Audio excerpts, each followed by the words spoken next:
Welcome back guys. Jadi di video kali ini gue bakal ngebahas tentang investasi bodong sesuai janji gue yang gue udah buat di Instagram gue ya. Nah, kenapa gue mau bahas video ini? Karena menurut gue semakin kesini tuh semakin banyak guys investasi-investasi yang abal-abalan gitu loh, yang gak jelas gitu guys. Nah, kalian tahu sendiri kan apa itu investasi bodong? Investasi bodong itu investasi atau penanaman modal pada produk keuangan atau bisnis yang palsu atau bodong guys. Nah, gue nggak mau kalian kena gitu loh sama investasi yang ini gitu loh, investasi yang nggak jelas. Soalnya dulu gue udah pernah kena guys para investasi bodong ini. Jadi dari video ini gue bakal ngebahas tentang investasi bodong ini berdasarkan pengalaman gue juga. Nah, dan semoga kalian bisa belajar banyak dari poin-poin yang gue berikan supaya kalian tuh bisa terhindar guys dari investasi bodong ini. Gue bisa katakan orang-orang yang melakukan investasi bodong ini sangat pintar guys. Mereka tuh punya trik-trik sendiri yang bisa memikat kalian gitu loh untuk investasi sama mereka. Nah, ini tuh sangat bahaya sih, karena trik-triknya itu kayak sangat menjamin gitu guys. Kalau misalnya kalian ada uang, kalian tuh langsung mau investasi sama mereka, seperti itu. Nah, itu harus hati-hati sih guys. Kayaknya harus, kalau misalnya dalam produk investasi, kalian tuh harus mikir ulang lagi apakah kalian mau invest atau enggak gitu loh. Kalian tuh harus benar-benar pertimbangkan gitu loh resiko sama investasinya. Gua nggak bilang kalau misalnya 5 poin yang bakal gue jelasin nanti itu kalau misalnya nggak terpenuhi, berarti kalian mikirnya investasi itu kan valid atau asli gitu kan guys. Gue nggak bisa bilang kayak gitu juga, karena kayak gini, semakin kesini investasi bodong itu semakin pintar guys. Mereka tuh punya trik-trik baru sendiri yang bisa memikat kalian gitu loh, karena mereka sendiri kan udah tahu tuh ciri-ciri investasi bodong tuh seperti apa, udah banyak keluar di internet gitu kan. Makanya mereka tuh pasti perbaharui sistem atau trik mereka gitu loh untuk memikat kalian. Tapi lewat video ini gue jamin kalian bisa belajar dari segi pola pikir mereka dan segi pola pikir kalian sendiri yang mau investasi, supaya kalian tuh bisa terhindar dari investasi bodong ini. Karena poin-poin yang bakal gue jelasin ini sangat-sangat relevan untuk investasi bodong. Banyak banget yang mereka lakuin. Sebenarnya kalau misalnya mereka lakuin, pasti adalah 3 poin yang mereka lakuin dari poin-poin ini gitu loh. Nah, jadi langsung aja guys. Poin pertamanya itu udah sering banget sih gue bilang dari video-video lain gue yang di YouTube itu. Yang pertama itu kebanyakan tidak memiliki izin. Nah, ini kan gue udah bilang izin ini kan sangat penting. Apa guna izin ini? Izin ini untuk memberikan perlindungan guys, perlindungan ke kita kalau misalnya perusahaan yang kita investasikan itu atau lembaga yang kita investasikan itu ada masalah guys. Jadi pihak perizinan ini sebenarnya memberikan perlindungan ke kita. Nah, kalian harus ketahui izin yang dimaksud gua itu apa? Contohnya OJK. Nah, OJK ini memberikan perlindungan untuk pasar modal, perbankan, asuransi, multi finance. Nah, kalau misalnya investasi kalian itu berbasis komoditas, nah itu diawasi oleh Bapepti. Bapepti itu apa guys? Badan Pengawas Perdagangan Berjangka dan Komoditas gitu loh. Nah, jadi kalian perlu harus ketahui dulu ya, kalau misalnya sektornya berbasis pasar modal, multi finance, perbankan, asuransi, nah itu diawasi oleh OJK. Tapi kalau komoditas diawasi oleh Bapepti. Ingat ya guys. Nah, menurut pengalaman gue sendiri nih, biasanya investasi bodong itu mereka tuh memberikan jaminan kalau mereka bakal ngurus surat-surat legalitas atau surat-surat perizinan dari lembaga investasi mereka. Yang artinya ketika mereka ngajak kalian, mereka tuh belum ada guys legalitasnya, tapi mereka menjaminkan kalian karena mereka bakal bilang kedepannya kami sudah mulai dalam proses pembuatan ini.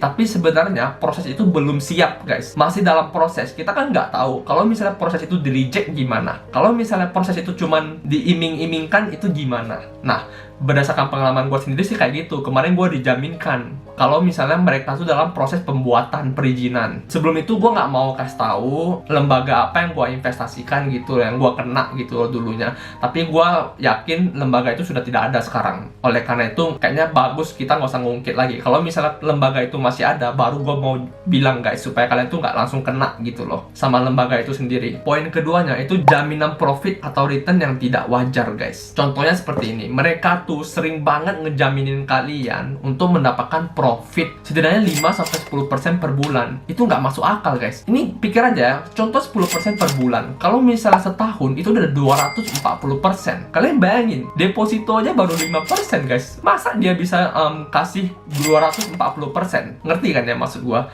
Nah, tapi di sini mereka tuh bakal ngeyakinin kalian banget gitu loh. Mereka tuh bakal bener-bener nunjukin mereka tuh bisa mengasih profit atau menjamin profit tuh 10% per bulan guys. Mereka bakal bilang kata-kata jamin, pasti. Nah itu udah nggak mungkin guys. Karena gue udah sering bilang kan guys, kalau dalam produk investasi itu pasti ada resikonya. Harus berbanding lurus gitu guys. Semakin tinggi jaminan profit, semakin tinggi resikonya. Semakin rendah profit yang didapat atau return yang didapat, semakin rendah juga resikonya. Seperti itu. Oleh karena itu, berdasarkan pengalaman pribadi gue sendiri, mereka tuh emang sering banget kasih kalian kayak iming-iming profit segini. Mereka tuh nggak bakal ngebahas resiko yang ada gitu loh guys. Yang ketiga itu tidak memiliki aset dasar yang jelas. Contohnya, kalian udah investasi ke mereka tuh nggak bakal ngasih tahu kalian gitu loh, uangnya bakal diputar kemana gitu guys. Maksudnya nggak jelas gitu guys. Mereka cuma bisa imingkan profit, tapi mereka nggak bisa bilang caranya gimana, atau nggak uang itu mau ditaruh gimana, prosesnya gimana biar kalian tuh bisa dapat profit itu. Mereka nggak bilang guys biasanya, mereka cuma bisa menjamin profit. Dan oleh karena itu, biasanya investasi bodong ini bersifat tertutup. Jadi tidak ada kayak transparansi di antara investor sama investasi bodong ini guys. Kalian mengertikan ya? Mereka tuh bakal kayak memberi jaminan seperti kayak, gua nggak mau nanti investor psikologinya bakal terganggu kalau ngelihat proses kita tiap bulan gitu loh. Kalau kita kasih laporan keuangan tiap bulan, namanya investasi kan naik turun. Nanti kalau misalnya kita pas lagi loss, gua nggak mau nanti investor psikologinya terganggu. Itu bullshit banget guys. Justru yang investor mau itu transparansi gitu loh. Kita kan mau uang kita tuh dikelola di mana, uang kita itu profit nggak, uang kita tuh loss nggak gitu. Kita kan mau tahu gitu guys. Masa mereka bisa bilang kayak gitu loh. Nah itu sih dari pengalaman yang udah pernah gue lewatin juga ya guys. Mereka tuh bilangnya kayak gitu. Iming-imingnya sih takut psikologi investor terganggu guys.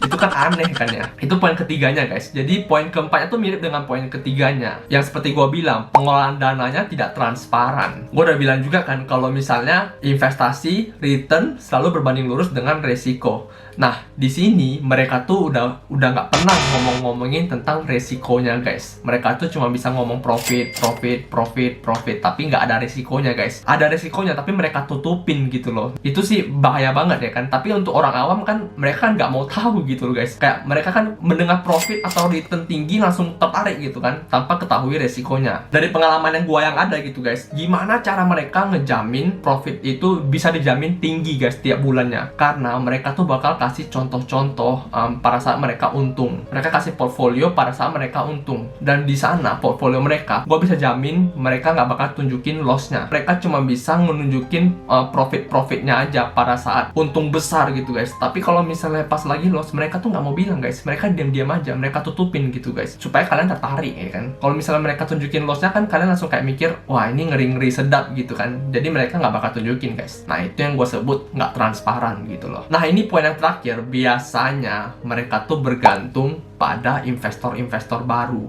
Nah mereka tuh selalu ngerekrut orang-orang baru atau investor-investor baru. Kalian udah tahu kan skemanya gimana? Jadi sebenarnya uang itu nggak diputar guys. Uang profit yang kalian dijamin itu sebenarnya didapat dari rekrutmen orang-orang baru. Kalian ngerti kan ya? Nah rekrutmen sendiri, sistemnya sendiri bisa dalam bentuk MLM atau dalam bentuk batch. Dari pengalaman gue sendiri, gue itu dapatnya dalam bentuk batch. Nah jadi pada saat batch gue itu, mereka bisa ngumpulkan 2 miliar. Nah 2 miliar itu mereka putar. Mereka taruh di saham gitu kan. Emang iya mereka taruh di saham, tapi pas profit mereka langsung lock profitnya gitu. Tapi pas kalau misalnya loss, mereka tuh nggak bakal realisasikan lossnya itu. Di portfolio nampak itu hijau semua, tapi sebenarnya portfolio yang lagi berputar ini mereka nggak tunjukin yang loss banyak ini. Nah dari sanalah mereka bawa profit yang ini mereka tunjukin ke batch selanjutnya. Kalian mengerti kan ya? Jadi batch selanjutnya tuh langsung kayak ke trigger gitu guys. Langsung kayak mikirnya, wah gila ini profitnya emang bener-bener tinggi. Nah masuklah batch berikutnya. Bayangin satu batch gua aja itu kemarin bisa dapat 2 miliar guys. Batch selanjutnya mereka bisa dapat berapa miliar lagi. Duit-duitnya itu sebenarnya berputar dari sana guys, dari rekrutmen orang-orang baru guys. Kalian mengerti kan ya? Jadi sebenarnya mereka tuh sebenarnya bukan profesional dalam bidang investasi, atau mereka tuh sebenarnya profesional dalam ngerekrut investor-investor baru. Nah itu dia 5 poin yang harusnya kalian pertimbangkan sebelum kalian melakukan investasi ya guys. Nah gue mau bilang pada saat itu investasi bodong yang gue masuk itu dalam bentuk kooperasi guys. Sebenarnya banyak banget sih investasi bodong yang dalam bentuk kooperasi. Jadi kalian tuh benar-benar harus hati-hati. Semoga kalian tuh bisa terbantu dengan video ini. Kalau misalnya bermanfaat, tolong kasih gue like sama subscribe karena itu sangat memotivasi gue. Dan sampai jumpa di video-video berikutnya. Bye bye.